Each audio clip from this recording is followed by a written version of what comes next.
สวัสดีครับเพื่อนๆกลับมาพบกับผมนะครับต้น Motorbike and Travel นะครับวันนี้มีเรื่องมาคุยกับเพื่อนๆนะพอดีไปอ่านในกลุ่มมอเตอร์ไซค์เนื้อกลุ่มหนึ่งจำไม่ได้คือมีคนเข้ามาบอกว่าในเมื่อปัจจุบันเนี่ย Forza กับ X-Max อะทำท็อปสปีดได้ในระดับ170ถึง180แล้วจะซื้อ XADV ทำไมผมอ่านแล้วผมก็แบบฮะมันใช่เหรอก็เลยวันนี้อยากจะมาเอ่เล่าความคิดเห็นส่วนตัวของผมให้ฟังว่าเอ้ยมันเทียบแบบนี้ได้เหรอแล้วถ้าเกิดรถ300ซีซี350ซีซีเนี่ยมันทำท็อปสปีดได้ขนาดนั้นแล้วเนี่ยแล้วรถตัวใหญ่มันยังจำเป็นอยู่เหรออย่างนี้พวกคาร์ท650คาร์ท1,200มันก็ไม่จำเป็นแล้วสิในเมื่อรถเอ่อ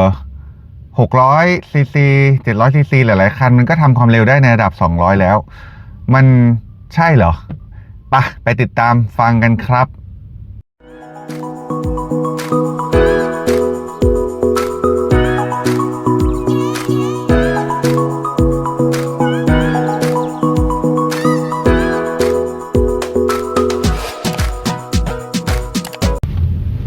พอดีได้ไปอ่านในกลุ่มมอเตอร์ไซค์กลุ่มหนึ่งนะเพื่อนๆต้องบอกว่ามันเป็นความคิดเห็นส่วนตัวผมล้วนๆเลยนะคือเขาบอกว่าเดี๋ยวนี้ Forza 350 กับ X-Max 300มันก็ทำความเร็วท็อปสปีดในระดับ170 180ได้สบายๆแล้วแล้วอย่างเงี้ย XADV 750มันยังจำเป็นอยู่เหรอผมอ่านแล้วผมก็เอ๊ะมันคิดแบบนี้ก็ได้เหรอคืออย่างนี้ฮะคือท็อปสปีดของ Forza 350 กับ X-Max 300เนี่ยผมไม่เถียงนะว่าเดี๋ยวนี้คือรถเดิมๆมันก็ทำความเร็วได้ระดับ140 150เนอะถ้าเกิดรถแต่งเนี่ยมันก็ทำความเร็วในระดับ180ได้อันนี้ไม่เถียงเลยคือต้องบอกว่า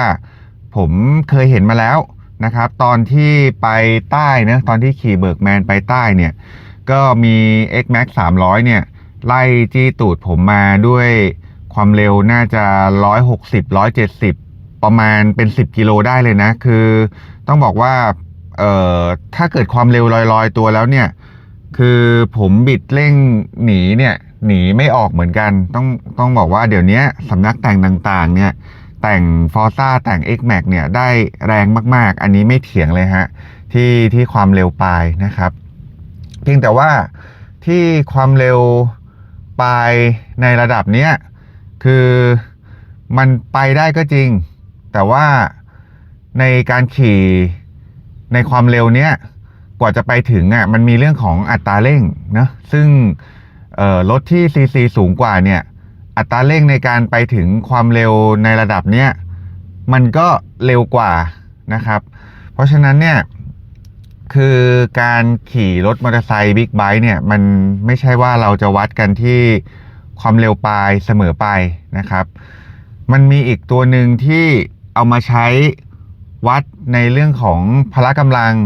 ก็คือเรื่องของอัตราเร่งนะครับคือถ้าเกิดคนเคยขี่มอเตอร์ไซค์ใหญ่ๆเนี่ยจะบอกว่ามันเหนื่อยน้อยกว่ามันขี่เดินทางไกลสบายกว่าไม่ใช่เพราะความเร็วปลายครับมันเป็นเรื่องของอัตราเร่งที่เข้ามาช่วยทำให้เวลาเร่งแซงจังหวะออกตัวจังหวะไปถึงความเร็วที่ต้องการเนี่ย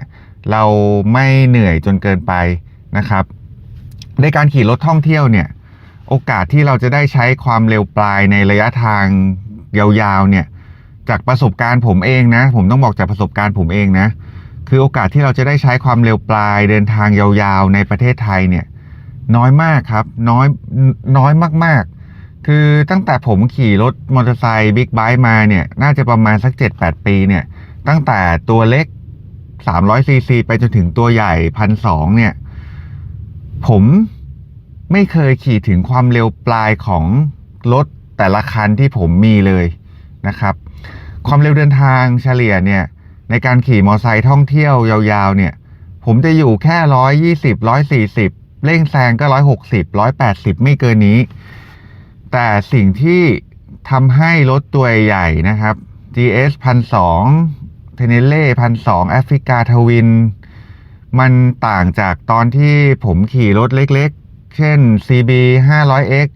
หรือว่า V-Storm 650เนี่ยมันไม่ใช่ความเร็วปลายนะมันคือเรื่องของพละกำลังในการเร่งแซงนะครับพละกำลังในการไปให้ถึงความเร็วที่ต้องการนะครับจุดนี้ต่างหากที่มันเข้ามาทำให้การขับขี่เนี่ยมันสนุกมันไม่เหนื่อยมันใช้พละกำลังใช้ความพยายามในการบิดคันเร่งนิดเดียวมันก็ไปได้ถึงความเร็วที่ต้องการแล้วนะครับเพราะฉะนั้นเนี่ยสิ่งสำคัญสำหรับผมเองนะในการขี่รถท่องเที่ยวเนี่ยผมว่าอัตราเร่งสำคัญกว่าความเร็วปลายนะครับเพราะฉะนั้นอันนี้มันเป็นสิ่งที่เข้ามาตอบนะว่าทำไมรถ CC สูงอย่างเช่น XADV 750เนี่ยมันยังมีความจำเป็นมันยังมีความสนุกในการขี่ทางไกลๆมากกว่า Forza และ X-Max ในพิกัด300นะครับคือผมต้องบอกว่าผมไม่ได้มีปัญหาอะไรกับ Forza และ X-Max 300นะมันเป็นรถที่ดีมันเป็นรถที่สวยคือ Forza และ X-Max 300เนี่ยเป็นสกูตเตอร์ที่ออกแบบมาได้เหมาะกับหลากหลายมากทั้งการขี่ในเมืองนะครับมันประหยัดการขี่ทางไกลมันเดินทางไกลได้ในความเร็วที่เหมาะสม120-140เนี่ยมันไปได้สบายๆมันเก็บของได้เยอะมันประหยัดค่าดูแลมันถูกมันแต่งสวยของแต่งเยอะอันเนี้ยผมไม่เถียงเลยผมชอบมากๆทั้ง2รุ่นนี้นะครับแต่ถ้าเกิดเอาเรื่องของความเร็วปลายมาเทียบกับ XADV เนี่ยผมต้องบอกว่าความเร็วปลายมันพอๆกันแหละถ้าสำหรับรถ Forza X-Max ที่แต่งมานะกับ XADV เดิมๆนะความเร็วปลายผมว่ามันไปอยู่ที่ประมาณ180 190ไม่เกิน200ประมาณเนี้ยเพียงแต่ว่าอัตราเร่งต่างหากครับที่ในขณะที่รถจอดติดไฟแดงแล้วคุณจะเร่งไปถึง120เนี่ยผมว่า XADV เนี่ยบิดนิดเดียวนะครับไม่ต้องเค้นคันเร่งแล้วก็จะเร่งแซงจาก120เป็น160เนี่ยผมว่า XADV เนี่ยบิดนิดเดียวนะครับไม่ต้องเค้นเลยแต่ว่าในพิกัดคลาส300เนี่ยผมว่าต้องเค้นพอสมควรนะครับถึงจะมีอัตราเร่งในระดับนั้นได้นะครับคือ100ถึง120เนี่ยอาจจะพอตามได้นะครับแต่ว่าจังหวะเร่งแซงที่ต้องแบบชะลอลงมา80แล้วเร่งกลับไป140เนี่ยผมว่ายังไงก็เหนื่อย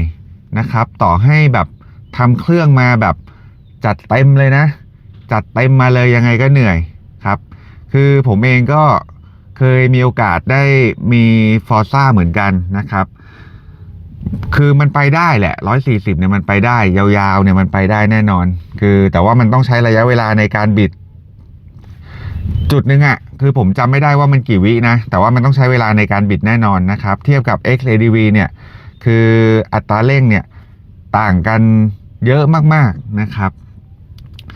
อีกสิ่งหนึ่งที่สำคัญนะครับที่ทำให้ XADV ต่างจาก Forza กับ X-Max ก็คือในเรื่องของ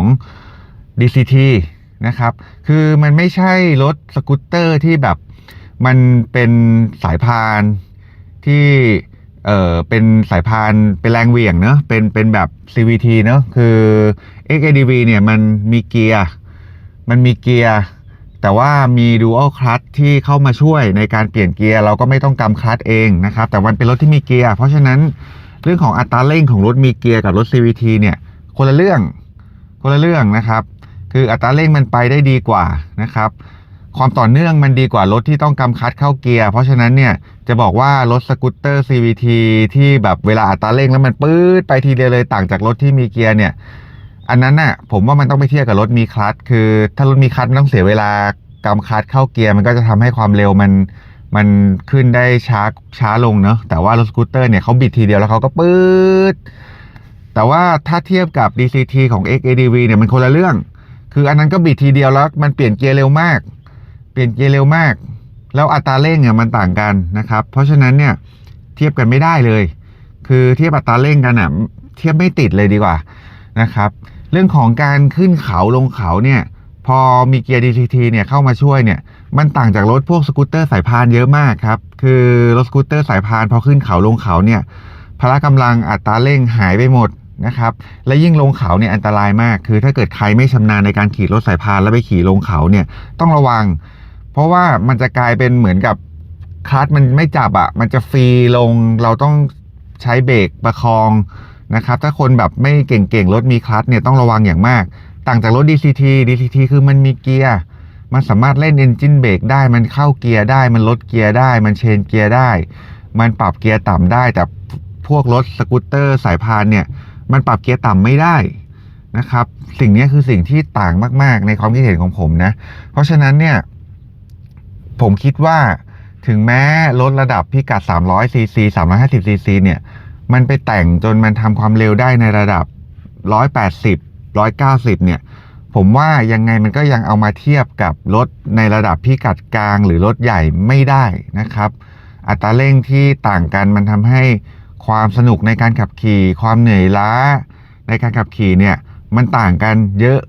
มากๆนะครับเพราะฉะนั้นเนี่ยมันถึงได้มีคนอยากอัพซีซีไงคือการอัพซีซีไม่ได้ต้องการความเร็วปลายการอัพซีซีเนี่ยมันต้องการอัตราเร่งต้องการพละกำลังในการเร่งแซงต้องการความไม่เหนื่อยในการขี่ทางไกลเพราะฉะนั้นเนี่ยหลายๆคนถึงบอกไงว่ารถตัวเล็กอ่ะมันตามตัวใหญ่ไม่ทันมันไม่ใช่เรื่องท็อปสปีดคือถึงแม้กลุ่มจะบอกว่าเดินทางที่ความเร็วเฉลี่ย140เนี่ยผมบอกเลยว่ารถตัวเล็กก็เหนื่อยนะครับถ้ากลุ่มผู้นำเป็น1,000 cc 1,200 cc เนี่ยแล้วเขาบอกว่าเขาจะเดินทางความเร็วเฉลี่ย140เนี่ยหมายความว่า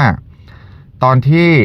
รถไปติดไฟแดงหรือรถต้องชะลอรถติดอะไรสักอย่างหนึ่งแล้วเขาเร่งความเร็วไปถึง140เนี่ยรถเล็กเนี่ย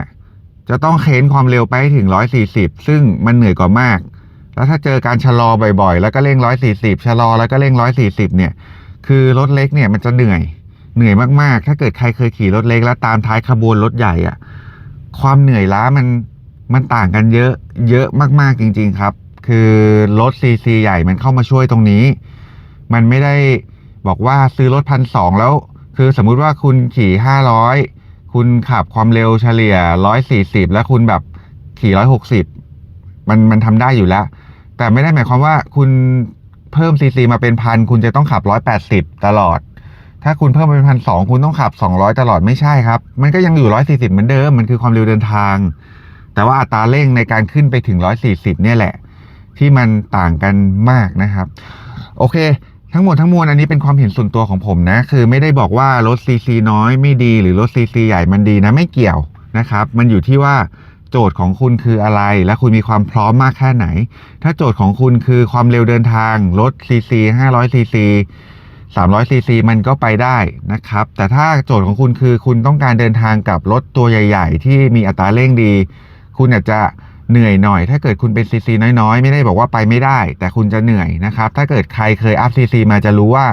การอัพซีซีขึ้นมาเนี่ยมันทำให้เหนื่อยน้อยลงในการเดินทางอย่างปัจจุบันผมขี่รถ R1200 GS เนี่ยในการเดินทางความเร็ว120 140เนี่ยผมบิดคันเร่งนิดเดียวเองมันก็ไปถึงความเร็วนั้นแล้วนะครับแล้วก็ในการขี่ความเร็ว140ต่อเนื่องยาวๆเนี่ยรถซีซีใหญ่ๆมันบิดคันเร่งนิดเดียวมันใช้รอบเครื่องนิดเดียวมันไม่ต้องแบบขี่ไปให้ถึง 5,000-6,000 รอบนะครับ120 140ของรถ R1200 GS เนี่ยใช้รอบเครื่องแค่ประมาณสัก 4,000-4,500 เองนะครับเพราะฉะนั้นอันนี้เป็นความคิดเห็นส่วนตัวของผมนะครับเพื่อนๆมีความคิดเห็นยังไงก็พิมพ์มาข้างใต้คอมเมนต์ได้เลยนะแต่ว่าขออย่างเดียวคือพิมพ์แบบสุภาพเพราะว่าเราเป็นกลุ่มคนที่ชอบขี่มอเตอร์ไซค์เหมือนกันนะครับไม่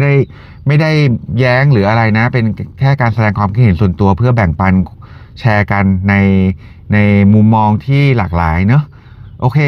วันนี้ขอบคุณเพื่อนๆมากๆสำหรับการติดตามรับชมนะครับก็ขอให้มีความสุขกับการขี่รถนะครับทุกคนขอให้ขับขี่ปลอดภัยเดินทางปลอดภัยทุกคนวันนี้ผมต้องลาไปก่อนสวัสดีครับ